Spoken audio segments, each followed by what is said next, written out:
আমাদের শ্রমবাজারের সংকট নতুন কিছু না, প্রত্যেক বছরই শ্রমবাজারে আজকে মালয়েশিয়ার সংকট, কালকে কাতারের সংকট, পরশু সৌদি আরব সংকট, এই সংকট তো লেগে আছে। আমরা তো এদের উপর নির্ভরশীল। সৌদি আরবে তো একটা লম্বা সময় ধরে সংকট আছে।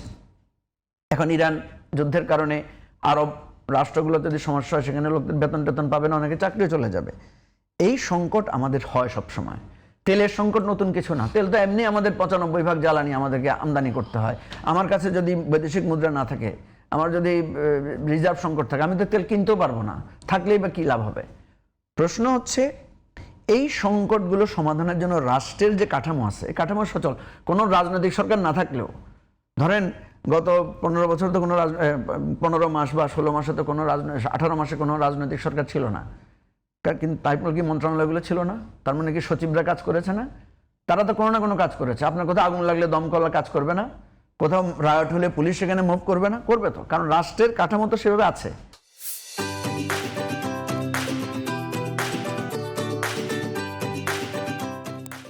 সংকট রাষ্ট্রীয় যেগুলো, এগুলো রাষ্ট্রের কাঠামোর সংকট মোকাবেলা করবে। রাজনৈতিক দল যখন দায়িত্ব পায়, তখন সেই রাজনৈতিক দলের কৃতিত্ব থাকে সে কীভাবে সংকটটা মোকাবেলা করে, এটা হচ্ছে তার ক্রেডিট। দুর্ভাগ্যজনকভাবে আমাদের দেশে রাজনৈতিক দলগুলোর সম্পর্কে মানুষের একটা অনাস্থা তৈরি হয়েছে।